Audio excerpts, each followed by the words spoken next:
Hello, my name is Jackblade and welcome to my channel, welcome back to my channel. Today we're playing some Satisfactory and we are looking at a tips and tricks video. We are going to be looking at 3 different ways of building a grid for your world. We have the world grid, we have the miner grid, and we have a freeform grid. So let's get into this, and if you really like the video, make sure to leave a like, comment, subscribe, all that good stuff. And help the channel grow. I really appreciate it. And if you really want to hang out with us, come on over to the Discord too.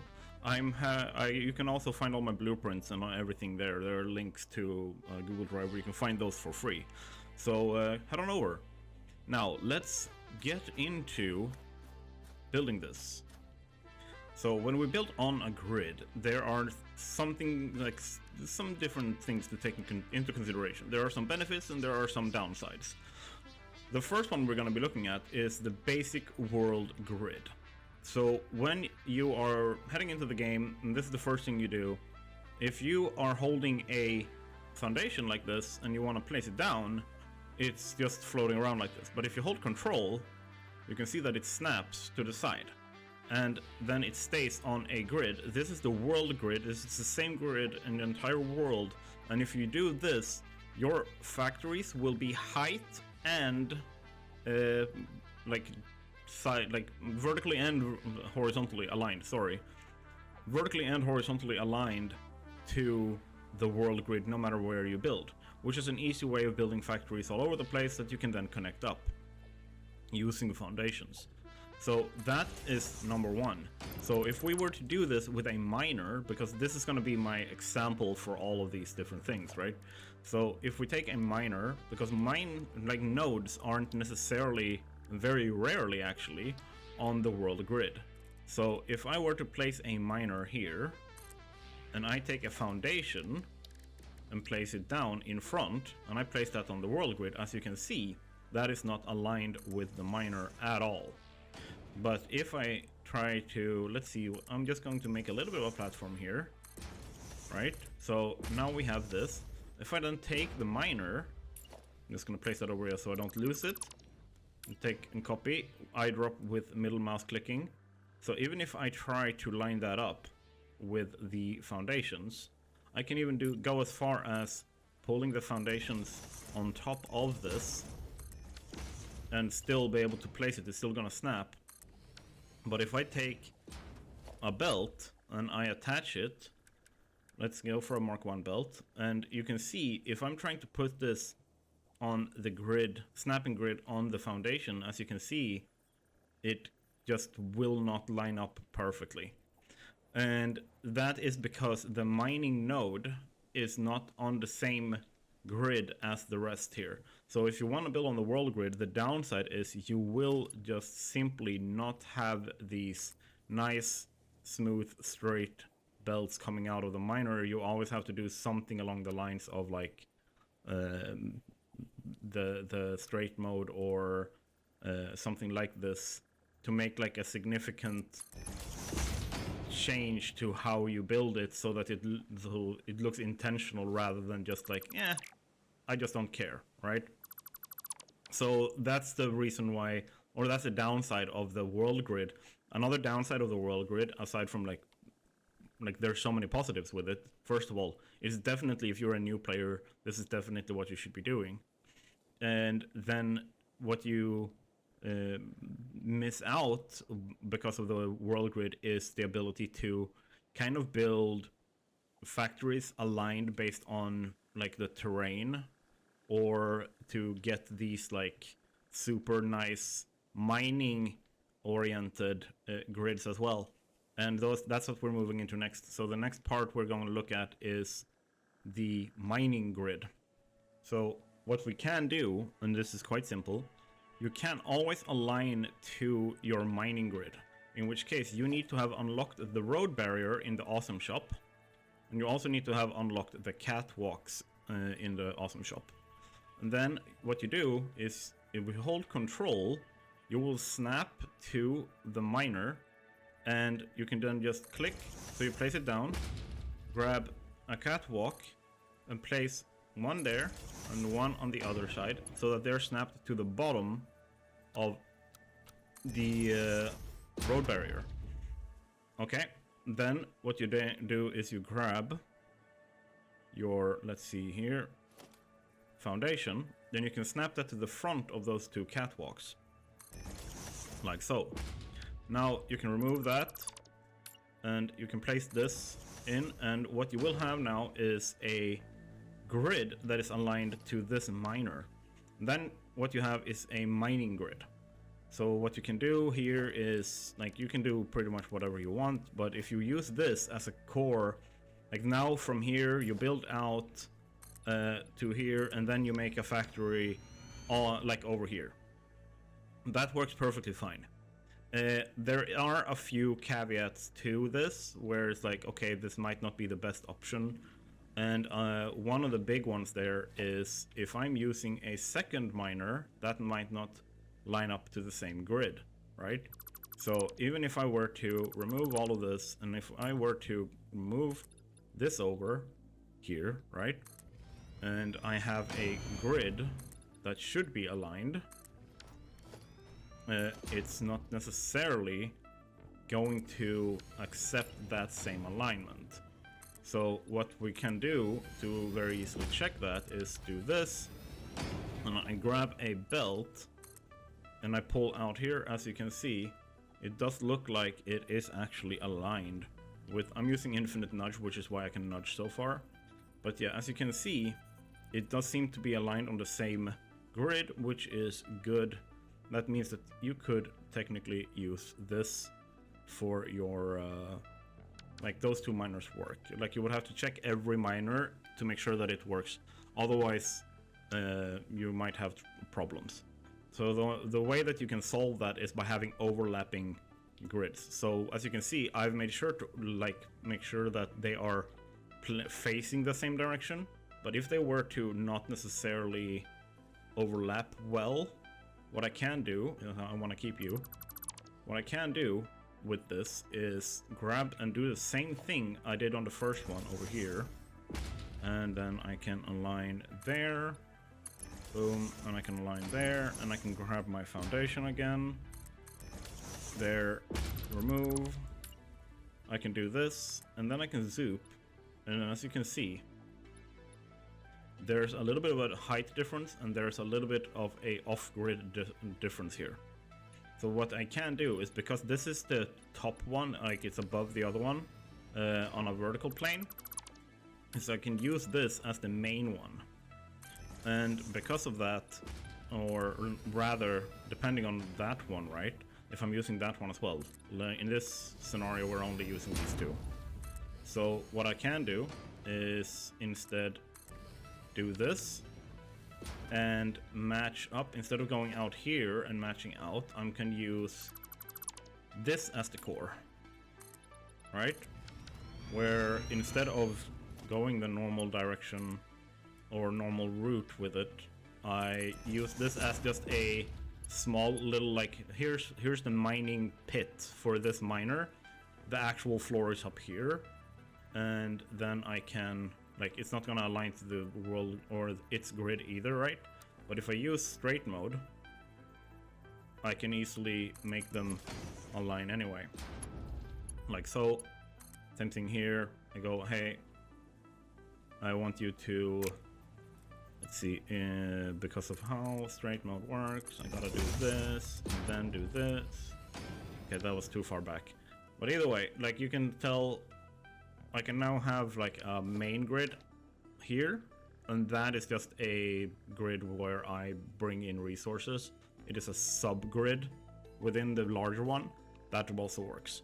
Now, we have the last one, which is going to be the most complex one, also the most challenging one. So, level 1, world grid. Level 2, mining grid. Level 3, freeform grid. And the reason for that is literally because there are so many things you can do with it.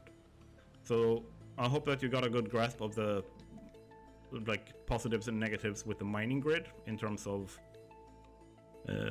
its usability and where its weaknesses lie. Now we are going to be looking at the freeform grid, which is the highest level of difficulty. Also, when you pull off the visuals with it, it's going to be the highest level of satisfaction. Yeah, I used that pun. It's gonna feel very satisfactory. So let's get into that. As you can see over here, it is quite bumpy. Like there's a lot of different levels of terrain and all that kind of stuff. So when you're building off-grid or freeform grid, off-grid sounds negative. It sounds like you're missing something, that something's off. But that's not the case here. What I want to be looking at is how you build with off-grid stuff. Well, first of all, just like with the miner, there is some foundation there. Okay. With the miner grid, you kind of, or with any grid really, you kind of need to decide on a core. So what I would do, if like, and this is like my suggestion, you can, if there are different ways of doing this, put them in the comments. What I would do is I would place a core block. This block here is my core, and if I'm building everything else out of concrete, I wouldn't change this to make sure that I remember that this is the core. Anything I build has to come from this foundation for this factory. And what the strength of that is that, for example, with this like awesome terrain we have here, is I can, for example, do this. I can start on this grid and then go out and then make sure that I have a what's it called? That I have a nice, for example, like half circle here framing this. And the way that I would do that is just by going out with this. This wouldn't be possible on the world grid, because if you look on the world grid, according to that, we are off with this entire thing. So even if I were to go out here and try to make a circle, it would be a weird circle. So by starting here and having this as my foundation for the whole thing, I can very easily go, okay, here is where my starting point is, and then here is a starting point, and then I would probably simply put something underneath here and do this, like that's the circle method for that. So as you can see, like that core block stays, but I've removed everything else, and then I can just go like this and make it look very nice.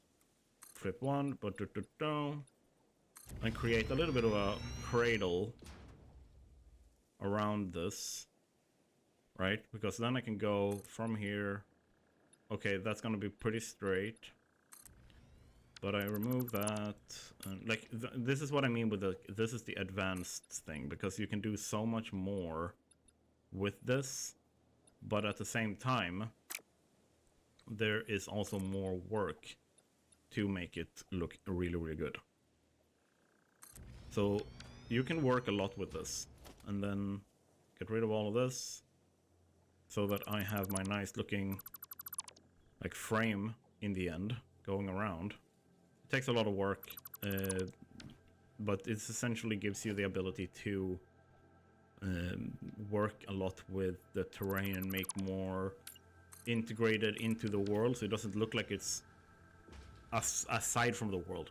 It's one of my biggest, like, I think that's one of my only really negatives about Satisfactory, because it doesn't feel like I am building, like Satisfactory is being played in its world. It feels like I'm, like Satisfactory is plonked on top of another world. Like there's no terrain deformation when I'm placing things down. There's no, like the grass, like not the grass that I can pick up, like the normal smaller grass like pokes up through my foundations. It doesn't despawn or anything. There is no like curvature to the foundation like here, for example, or if I place down a railway. That is one of my biggest like gripes, and the only way that I have found to really solve that is to build off-grid, where instead of making the world grid inform where you want to place things, you make the terrain shapes kind of inform where you place things, where you want to build things, and how you shape your buildings and everything. So with that said, how do I get a good mining setup here for this? I went a little bit on a tangent there, but either way, I can take this and I can just place that down, place that down, place that down, right? And the easiest way that I have found to use this is, first of all, don't try to place foundations underneath this. I just go out like this on each end, like so. And I do that over here. And what I can do is go, give me my belt, and I use the straight mode once again to line it up with the snapping points, like this. So this would go in the middle, over here. This here would be like so. Did I build that properly? Is that correct? Yes. And then I would line that up there. And then I would line that up there. So straight mode has very much helped people have an easier time building off-grid while also being able to work with the terrain in a way that makes it look very nice and very simple to decorate around. So my suggestion is, if you are a little, like, you say you have 200 or 300 hours into the game, you've built everything on grid for now, my suggestion is attempt at least one factory off grid. Because what happens is you need to learn how to align grids. That is its own thing. So if I have a second factory that is over here, right, and you have to align them, that is the challenge, that is the difficulty, and that is where this lies. Because I think a big thing that we are forgetting when we play is that, like, when we judge whether or not something is good, we don't necessarily judge it by how fun it is or how enjoyable it is and how challenging it is. We tend to judge things about how easy they are. Easy equals good, convenient equals good, comfortable equals good, and I don't necessarily think that that's the case. Just because like the meta for any game is always, what is the easiest way to beat that game? What is the fastest way to beat that game? How do you get the highest kill death ratio? How, like, all of that kind of stuff. But here's the thing, the highest kill death ratio isn't necessarily fun unless you're a competitive player. So maybe it's not doing the meta that is the right thing to do. Maybe your way of playing the game is something along the lines of what's difficult, what's challenging. Then off-grid building is definitely for you. So that is 3 ways of creating a grid. So we have the world grid, where you build here. You have the mining grid, where you align to the miners, and then you have off-grid, where you align to a core block that is not on the world grid or on the mining grid. So which one do you like the most? I want to hear your opinions down in the comment section. And if you have any questions about alignment and stuff like that, put them down there as well. And I will do follow-up videos based on your comments and feedback and stuff like that. So if you have a lot of questions about, like, okay, but how do you align 2 grids and make it look good and everything, then I can make a video about different ways of making 2 factories connect to each other without it looking like crap. And that's essentially it. So with that said, the video is done. And if you liked it, leave a like, subscribe, comment, all of the good stuff. And if you really want to go above and beyond, you can support on Patreon from $1 a month. And if you want to hang out with us, come on over to the Discord and have a conversation about the video and about what you liked, what you didn't like, and what your suggestions would be for building on grid, off grid, world grid, mining grid, grill grid, like whatever you want to call them. Then I want to hear your thoughts. So with that said, we'll see you guys in the next video. Have a great one, everyone.